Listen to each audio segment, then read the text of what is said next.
Hello dear students, welcome in this video. आज की इस वीडियो में हम करेंगे डीएवी क्लास 7 का एसएसटी चैप्टर नंबर 15। इस चैप्टर का एक पार्ट मैं पढ़ा चुकी हूँ, जिसमें हमने देखा था बाबर ने किस प्रकार इंडिया पे अटैक किया था और फिर यहाँ पर उसने मुग़ल साम्राज्य स्थापित किया था। जो फर्स्ट रूलर था मुग़ल एम्पर का वो बाबर था, इसके बारे में हम पढ़ चुके हैं। उसके बाद सेकेंड रूलर उसका बेटा हुमायूं, इसके बारे में भी हमने पढ़ लिया है। और जो थर्ड था वो अकबर था, इसके बारे में भी हमने पढ़ लिया है। जिन्होंने नहीं देखा है वो वीडियो लिंक डिस्क्रिप्शन में दिया हुआ है, वहाँ से जा कर के देख लें। और वीडियो पे चैनल को सब्सक्राइब करें, वीडियो को लाइक और शेयर करें। तो आज हम यहाँ से पढ़ने वाले हैं अकबर्स 9 जेम्स के बारे में। तो चलिए शुरू करते हैं। Akbar's court was filled with talented man known as 9 gems और नवरत्न देवर। तो अकबर के जो दरबार था उसमें बहुत सारे टैलेंटेड लोग थे और उन टैलेंटेड में 9 ऐसे मोस्ट टैलेंटेड लोग थे जिनको कि 9 जेम्स या नवरत्न कहा जाता था। तो उनमें से कौन कौन से थे? तो फर्स्ट देखिए, बीरबल है, जो कि एक बहुत ही अच्छे राजनीतिज्ञ और बुद्धि के लिए जाने जाते थे। दूसरा है अब्दुल रहीम खान, जो कि बैरम खां का बेटा था और उसने कई सारी हिंदी में पोइट्री लिखी थी और इसके दोहे आज भी हमारे देश में सुने और सुनाए जाते हैं।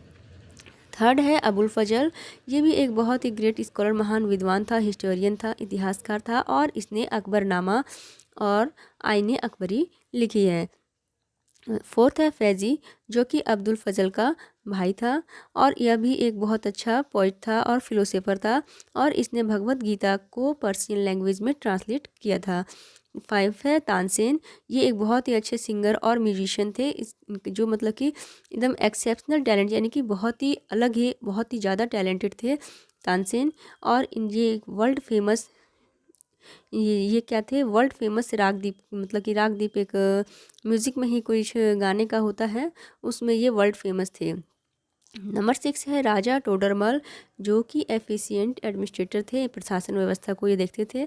7 है राजा मान सिंह, जो कि अकबर के दरबार में एक सबसे महान सेना नायक थे, सेना से संबंधित कार्य जो है ये उसके हेड थे और टोडरमल जो थे प्रशासन से संबंधित थे।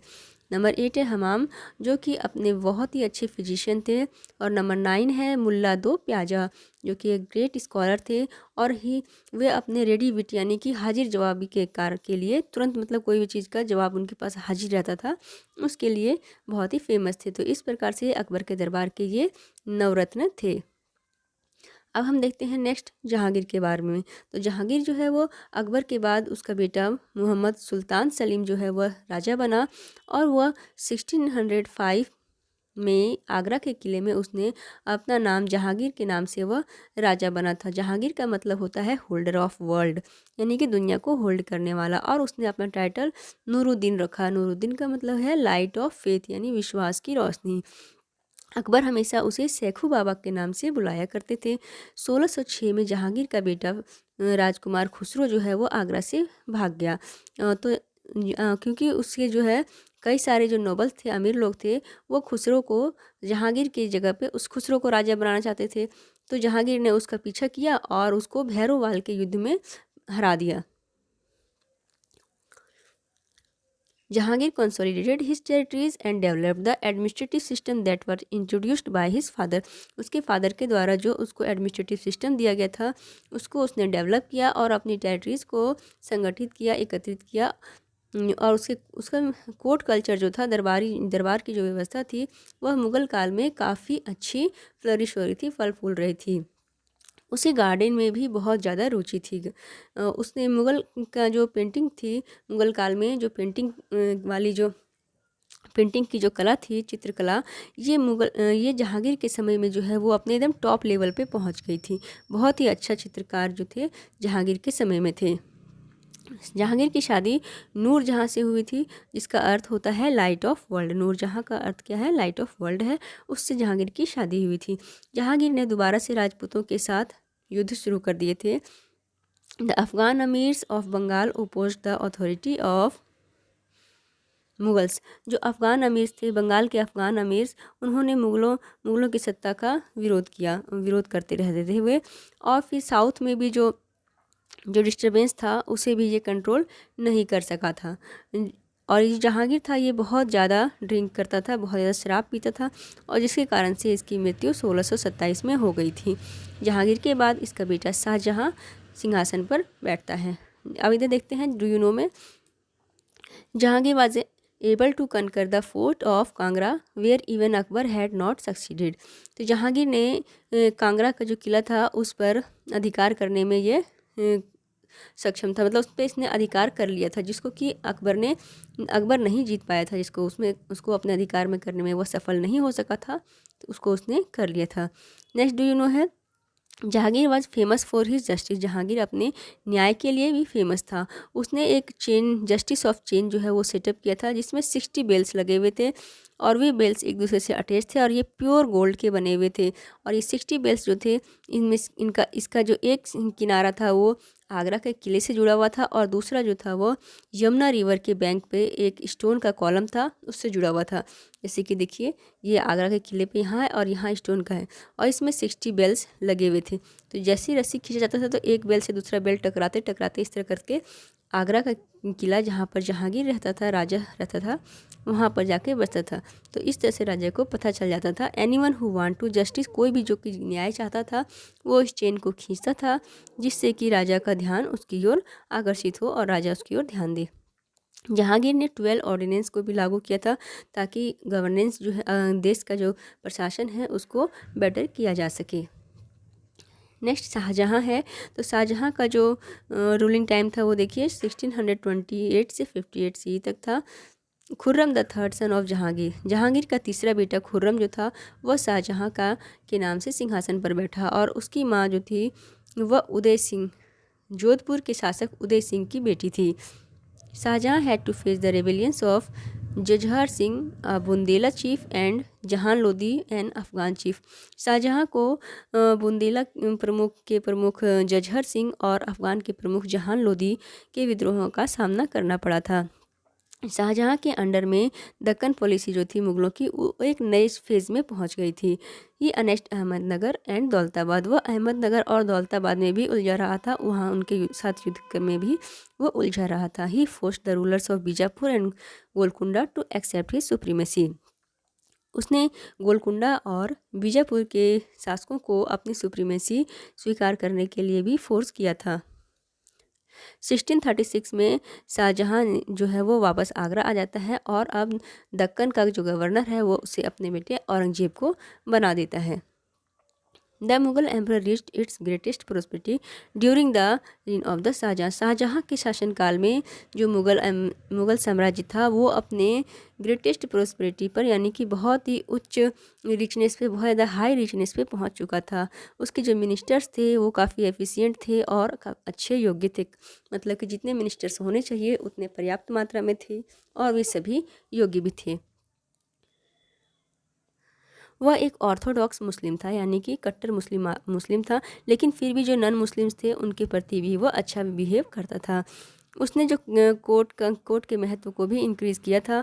द पीकॉक थ्रोन यानी मयूर सिंहासन, ताजमहल, आगरा का ताजमहल और रेड फोर्ट, जामा मस्जिद दिल्ली का, इस तरह से बहुत सारे असंख्य चीज़ जो है आर्किटेक्चर जो है वो ये दिखाते हैं कि ये सारे के सारे शाहजहां ने बनवाए थे। और इससे ये पता चलता है कि शाहजहां को कितना एस्थेटिक था, यानी कि सौंदर्य शास्त्र के प्रति उसका कितनी रुचि थी। उसने इस तरह की कई सारी बिल्डिंग्स बनवाई थी। He is known as an engineer king, Shahjahan एक इंजीनियर किंग के नाम से भी जाना जाता था, मतलब अभी भी जाना जाता है। इट वॉज एन एक्सेलेंट कैलीग्राफिस्ट, वह एक बहुत ही अच्छा कैलीग्राफिस्ट था। ही गेव पैट्रोनेज टू, उसने कई स्कॉलर्स को, आर्टिसियन को, craftsman, poetry, music, painting, dance, astronomy, mathematics and medicine, इन सब को उसने संरक्षण दे रखा था और उसके समय में ये सभी बहुत अच्छे से डेवलप कर रहे थे। इन सितंबर 1657 सितंबर में शाहजहां बीमार पड़ गया। इसकी बीमार होने की खबर सुनते ही फिर क्या हुआ, इसके बेटों के बीच में युद्ध शुरू हो गए राजा बनने के लिए कि कौन सिंहासन पर कब्जा करेगा। इन 1658 और 1658 में औरंगजेब ने सिंहासन पर कब्जा कर लिया। उसने अपने बाकी सभी भाइयों को हरा दिया युद्ध करके और उसने जो है सो शाहजहां को जेल में डाल दिया। और खुद वह राजा बन गया और वहीं पर जेल में ही 1666 में शाहजहाँ की मृत्यु हो जाती है। नेक्स्ट है अब औरंगजेब। तो औरंगजेब जो है वो 1658 से 1707 सी तक राजा रहा। आफ्टर कैप्चरिंग आगरा को कैप्चर करने के बाद औरंगजेब ने अपने आप को राजा घोषित किया और उसने अपना नाम आलमगीर रखा। आलमगीर का टाइटल उसने एज्यूम किया और उसने इनलैंड ड्यूटी जिसको राहदारी कहा जाता है और ऑक्ट्रॉय यानी भंडारी इन सब को बंद कर दिया। He was a Muslim fanatic and oppose religious tolerance. वह एक कट्टर मुस्लिम था। वह सिर्फ मतलब इस्लाम में विश्वास करता था और बाकी अन्य धर्मों के का वह विरोधी था। उसने सिक्कों पर कलमा खुदवाना यानी practicing of inscribing the kalima on the coins यानी सिक्कों पर कलमा खुदवाने की प्रथा और न्यू ईयर डे सेलिब्रेट करना यानी कि नवरोज़ त्यौहार सेलिब्रेट करना, इन दोनों को बंद करवा दिया था। His rule was a period of ceaseless war in different parts of India. उसका जो शासनकाल रहा था वह निरंतर युद्धों का काल रहा था। पूरी इंडिया के डिफरेंट पार्ट्स में, अलग अलग पार्ट्स में कभी न कभी हमेशा वह युद्ध में लगा ही रहता था। The revolts of Rajput proved very harmful for him. और राजपूतों के साथ जो उसके विद्रोह हुए, युद्ध हुए, वह उसके लिए काफ़ी नुकसानदेह साबित हुए थे। The Marathas had become very powerful under Shivaji.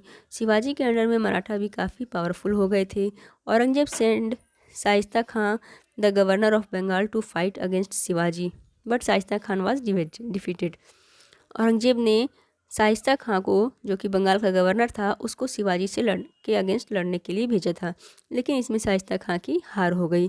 तो उसके बाद औरंगजेब ने क्या किया, शिवाजी को आगरा में बात करने के लिए बुलाया और वहाँ पर पकड़ के उसको जेल में डाल दिया। फिर शिवाजी किसी तरह से मैनेज करके बच के और उसके कैद से निकलकर भाग गए थे।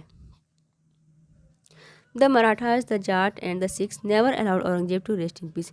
तो जो मराठा थे, जाट थे और सिख, मराठा, जाट और सिख, इन्होंने कभी भी औरंगजेब को चैन से नहीं बैठने दिया था। औरंगजेब ने गुरु तेग बहादुर को मरवा दिया था।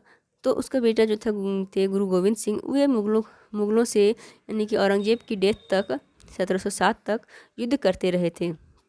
औरंगजेब ने बीजापुर और गोलकुंडा, दक्कन का, साउथ का जो बीजापुर और गोलकुंडा था, उस पर अपना अधिकार कर लिया, लेकिन उसकी दूरदर्शी वाली पॉलिसी के कारण से, यानी कि आगे का उसने नहीं सोच करके बस उसी को जीतने में लगा रहा बहुत सालों तक। इस कारण से उसका साम्राज्य पे जो उसकी पकड़ थी वह काफ़ी उसके हाथों से निकलती जा रही थी। बहुत से जो गवर्नर थे उन्होंने विद्रोह करना शुरू कर दिया था और वे अपना अलग इंडिपेंडेंट साम्राज्य स्थापित कर रहे थे। Though Mughal empire survival till 1857, its ruler were the pensioners of the East India company after 1803। यद्यपि मुगल साम्राज्य जो है वो 1857 तक सर्वाइव किया, लेकिन जो उसके रूलर थे वो 1803 के बाद ईस्ट इंडिया कंपनी के पेंशनर बनकर के रह गए थे, यानी कि अब वो ईस्ट इंडिया कंपनी के अधीन आ गए थे और ईस्ट इंडिया कंपनी उन्हें पेंशन दिया करती थी। जो लास्ट राजा था, लास्ट एम्परर था बहादुर शाह सेकंड, उसने 1857 का जो सैनिक विद्रोह हुआ था उसमें उसने भाग लिया था और उसको उसका सामना करना पड़ा था। तो इसके लिए उसे दोषी ठहराया गया था। बहादुर शाह सेकंड जो था उसको ईस्ट इंडिया कंपनी के द्वारा दोषी ठहराया गया था और उसे निर्वासित कर दिया गया था, यानी कि देश से निकाल दिया गया था और रंगून भेज दिया गया था।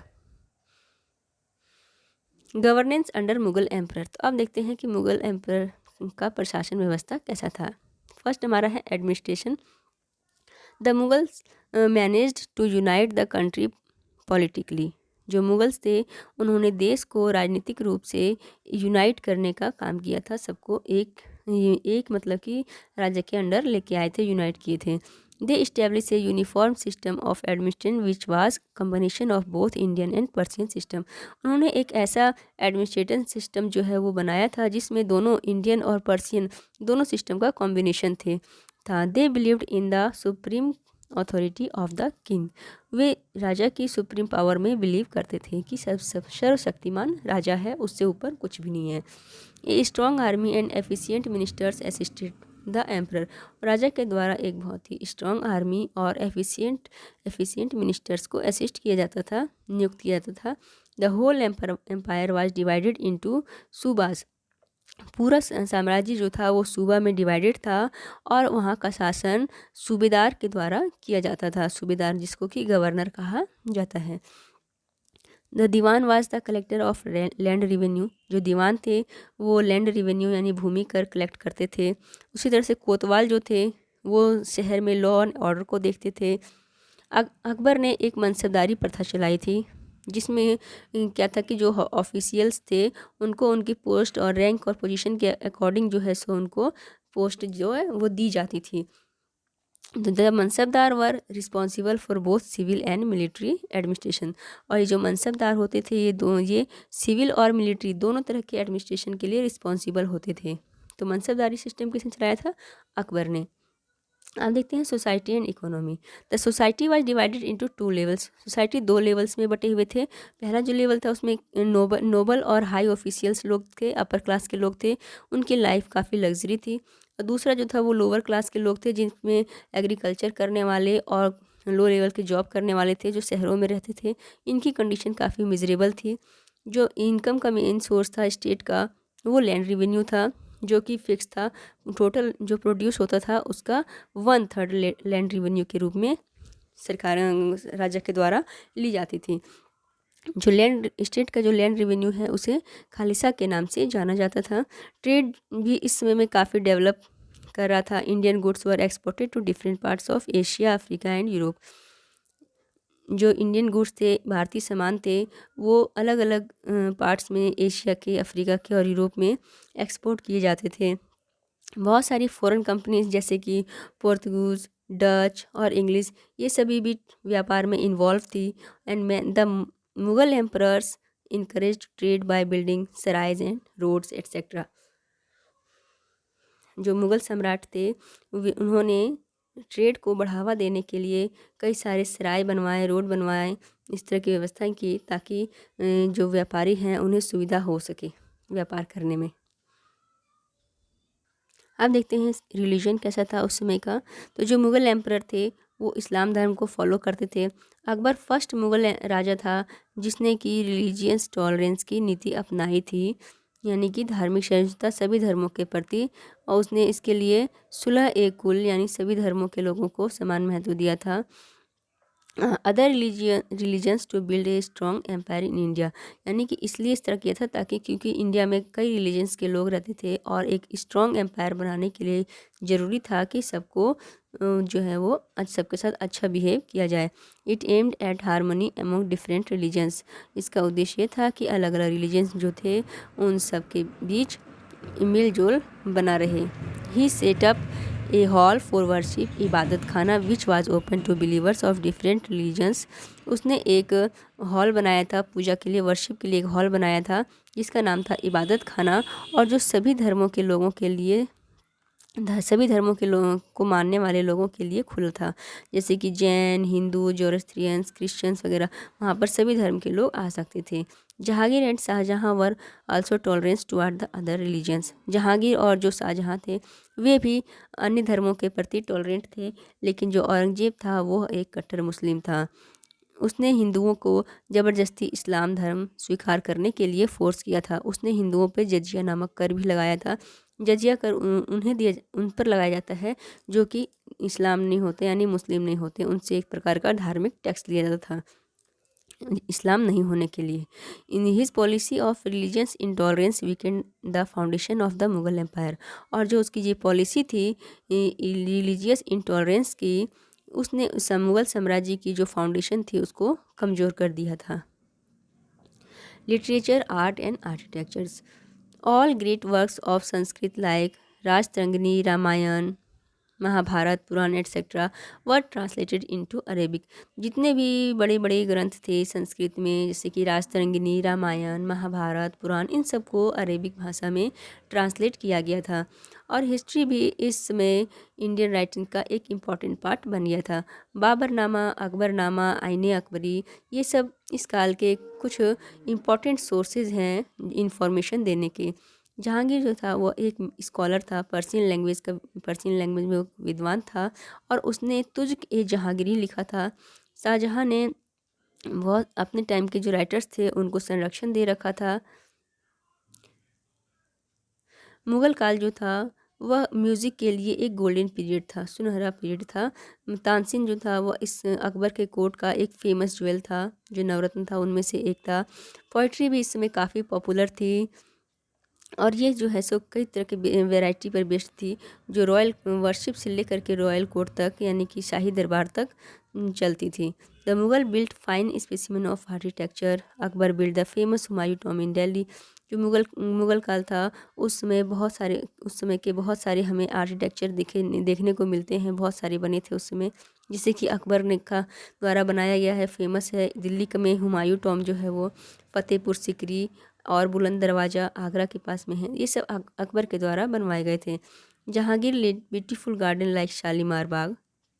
और जहांगीर ने बहुत सुंदर शालीमार बाग है, गार्डन है, इसे बनवाया था।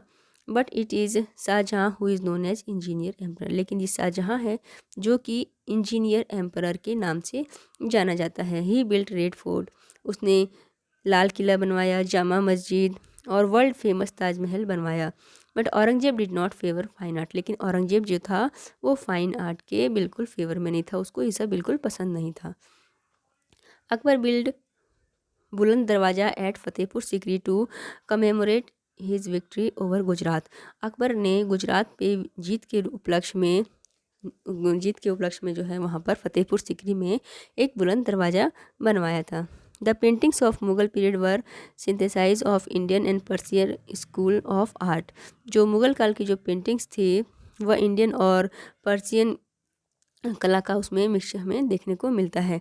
Besides being a pattern of painters का संरक्षक होने के साथ साथ जो जहांगीर है वो खुद भी एक बहुत अच्छा पेंटर के रूप में जाना जाता था। The literature, music, painting, architecture all were the at their zenith during the Mughal empire. Mughal काल के समय में लिटरेचर, म्यूजिक, पेंटिंग, आर्किटेक्चर, यहाँ तक कि मतलब लगभग सभी जो थे वो इस सभी के सभी अपने टॉप लेवल पे थे, जेनिथ पे थे। Decline of Mughal empire. अब देखते हैं कि मुगल एम्पायर का अंत कैसे हुआ।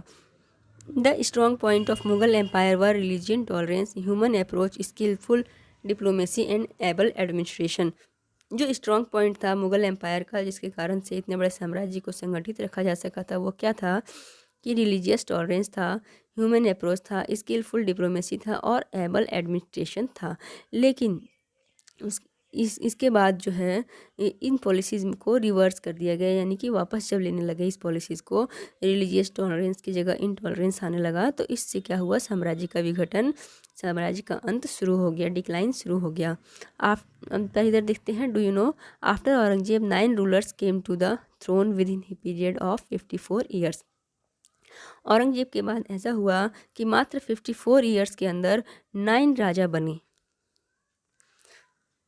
The religious tolerance of Aurangzeb turn the Rajput against him. जो औरंगजेब की जो रिलीजियस इनटॉलरेंस की नीति थी, मतलब कि हिंदू लोगों को ज़बरदस्ती इस्लाम बनने के लिए फोर्स किया जाता था, तो इससे जो राजपूत थे वो उसके अगेंस्ट हो गए। जो पहले मुगल एम्पायर को सपोर्ट करते थे अब वो उसके विरोधी हो गए। और सेम कंडीशन सिख और मराठा के साथ भी हुआ, क्योंकि ये भी मुगल साम्राज्य को सपोर्ट करते थे लेकिन अब ये भी इसके विरोधी हो गए।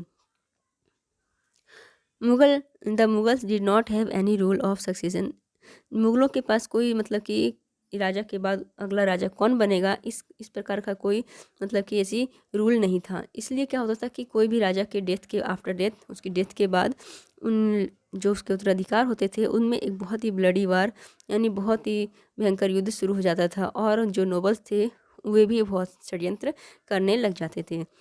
वीक और इनसफिशिएंट जो सक्सेसर थे औरंगजेब के बाद जो कमज़ोर और इनएफिशिएंट राजा हुए, उनके कारण से क्या हुआ, बहुत सारे जो इंटरनल रेबल्स थे और फॉरेन इन्वेशंस थे उनको इनविटेशन मिला।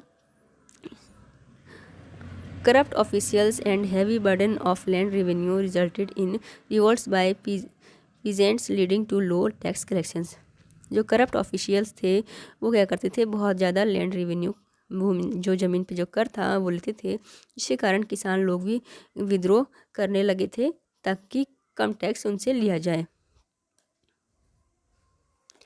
द नोबल्स ये mansabdars gradually became more powerful than the central authority. जो सेंट्रल अथॉरिटी थी, जो सम्राट था, उससे ज़्यादा अब धीरे धीरे जो नोबल्स थे और मनसबदार थे वो ज़्यादा पावरफुल होने लगे थे। इससे क्या हुआ कि वे लोग जो है अपना इंडिपेंडेंट स्टेट इस्टेब्लिश करने लगे, जैसे कि हैदराबाद, अवध, बंगाल। ये सब क्या थे, यहाँ पे अलग अलग मनसबदार थे जो धीरे धीरे ज़्यादा पावरफुल होते चले गए और उन्होंने अपना अलग साम्राज्य स्थापित कर लिया।